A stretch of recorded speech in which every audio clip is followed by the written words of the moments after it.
تو اس کے لیے نائٹرک ایسڈ بہترین دوا ہے۔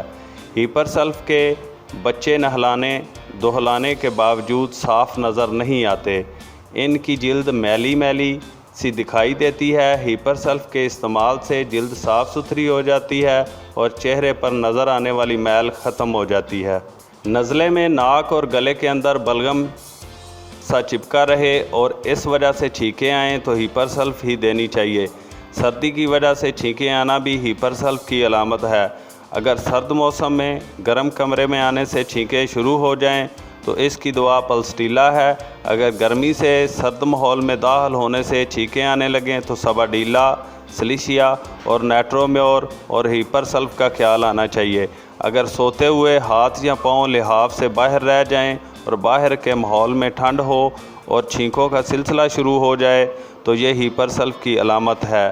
ہیپر سلف کا مریض سرد ہوا کا ذرا سا جھونکا بھی برداشت نہیں کر سکتا، شور و غل بھی اس کے لیے ناقابل برداشت ہوتا ہے۔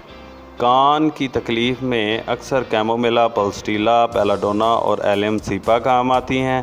ہیپر سلف بھی کان کے درد کی دوا ہو سکتی ہے۔ آنکھوں کی بیماریوں سے بھی ہیپر سلف کا تعلق ہے، لیکن اگر نزلہ کی وجہ سے آنکھ میں بہت سرخی ہو تو یوفریزیا زیادہ مفید ہے۔ آنکھوں میں روزمرہ پیدا ہونے والی تکلیفوں مثلاً پانی بہنے اور آنکھیں چپک جانے میں ہیپر سلف بہت اچھا کام کرتی ہے۔ روزمرہ کی کھانسی کے لیے بیلاڈونا، آرسینک، ہیپر سلف اور ایپیکاک مفید ہیں۔ ایپیکاک اور ہیپر سلف میں یہ امتیاز یاد رکھیں کہ ایپیکاک کی بلغم قدرے نرم ہوتی ہے اور بآسانی نکل جاتی ہے۔ اگر بلغم پھنسی ہوئی ہو اور چپکنے والی ہو تو ہیپر سلف، کالی بائکروم یا کوکس مفید ہوں گی۔ ہیپر سلف بہت گہری دوا ہے۔ اگر اچانک شدید بیماری کا حملہ ہو تو اونچی طاقت میں دینے سے فائدہ ہوتا ہے، اور بار بار اونچی طاقت میں دینا بھی نقصان دہ نہیں۔ 1000 طاقت میں بیماری کی شدت توڑنے کے لیے ایک دن میں 2 بار بھی دی جا سکتی ہے، لیکن جب مرض قابو میں آ جائے تو پھر وقفہ بڑھانا لازم ہے۔ دوا کی طاقت کے استعمال کے بارے میں اپنے تجربہ سے سبق سیکھیں۔ رفتہ رفتہ تجربہ سے پوٹینسی کے استعمال کا سلیقہ آ جاتا ہے۔ اگر بیماری طویل ہو جائے تو ایسی مزمن حالت میں یہ توقع نہیں رکھنی چاہیے کہ مریض اونچی طاقت سے آنن فانن ٹھیک ہو سکتا ہے۔ پرانے مرض میں سارے جسم کے نظام میں گہری تبدیلیوں کی ضرورت ہوتی ہے جو فوری طور پر پیدا نہیں ہو سکتی۔ اگر جسم کا دفاعی نظام کمزور ہو چکا ہو اور مریض میں مقابلہ کی طاقت بہت کمزور ہو چکی ہو تو اونچی طاقت میں دوا دینے سے شدید رد عمل کا خطرہ ہوتا ہے جو جان لیوا بھی ثابت ہو سکتا ہے۔ چونکہ ہیپر سلف میں سلفر کا عنصر موجود ہوتا ہے، اس لیے سلفر سے بھی اس کی مشابہت ہے۔ اگر مریض کے پھیپھڑوں میں تپے دیگ کے پرانے داغ ہوں، جراثیم چھوٹی چھوٹی گلٹیوں کی صورت میں پھیپھڑوں میں جگہ بنا لیں تو سلفر ان کو ختم کرنے میں مدد دیتی ہے۔ ایسی صورت میں سلیشیا دینے کی ضرورت نہیں، سلفر ان جراثیم کو کمزور کر کے بلغم کے ذریعے باہر نکال دیتی ہے۔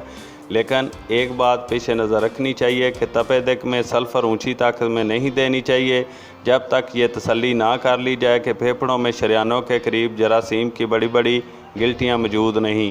تپے دیگ کے مریض جن کے پھیپھڑے سیلی گلٹیوں سے بھرے ہوئے ہوں، ان میں سلفر کی اونچی طاقت سلیشیا کا سا عمل دکھاتی ہے اور ان گلٹیوں کو پگھلا کر باہر نکالنے کی کوشش کرتی ہے، جن کے ساتھ جڑی ہوئی خون کی شریانیں بھی پھٹ جاتی ہیں۔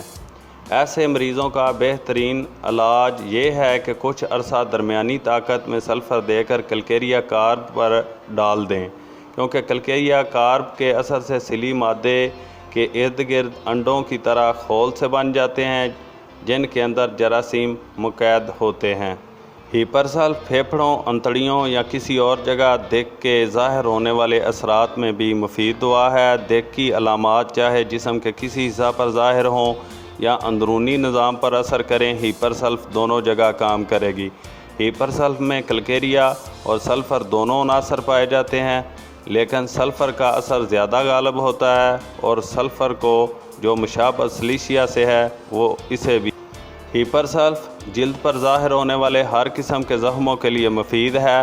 زخموں سے پیپ اور خون بہتا ہو اور وہ متفن ہو جائیں اور ان کے گرد دانے سے بن جائیں، نہ پکنے والے پھوڑے اور وہ زخم جو مشکل سے مندمل ہوں سب ہیپر سلف کے دائرے میں آتے ہیں، لیکن ہیپر سلف اور نائٹرک ایسڈ دونوں اس لحاظ سے ہم مزاج ہیں کہ ان میں چھوٹے چھوٹے زخم علیحدہ علیحدہ بھی پائے جاتے ہیں اور گچھوں کی صورت میں بھی، جو ایک طرف سے شروع ہو کر پھیلنے لگتے ہیں۔ یہ دونوں دعائیں انتڑیوں کے السر میں بھی مفید ہو سکتی ہیں۔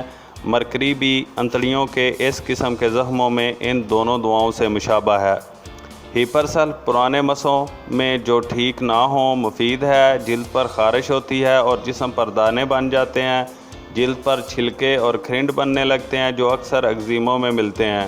اگر یہ کھرنڈ کان کے پیچھے اور کان کے ارد گرد ہوں اور ان سے گوند کی طرح کا چپکنے والا مواد رسنے لگے تو گریفائٹس سے آرام آتا ہے۔ اس قسم کے کھرنڈ جو کسی دوا سے ٹھیک نہ ہوں ان میں ہیپر سلف کو آزمانا نہ بھولیں۔ اس کی دافع اثر دعائیں ہیں بیلا ڈونا، کیمومیلا سلیشیا، اور اس کو 30 طاقت سے لے کر 1000 اور بعض دفعہ 1,00,000 طاقت یعنی CM تک استعمال کیا جا سکتا ہے۔ پیارے دوستوں، امید ہے کہ آپ کو میری یہ ویڈیو پسند آئی ہوگی۔ اگر ایسا ہے تو جلدی سے ویڈیو کو لائک کر دیں، اور اگر آپ اس طرح کی اور مزید ویڈیو دیکھنا چاہتے ہیں تو آپ میرے چینل کو سبسکرائب کر لیں اور ساتھ بیل بٹن بھی دبا دیں تاکہ میری ہر نئی آنے والی ویڈیو کا نوٹیفیکیشن آپ کو مل سکے۔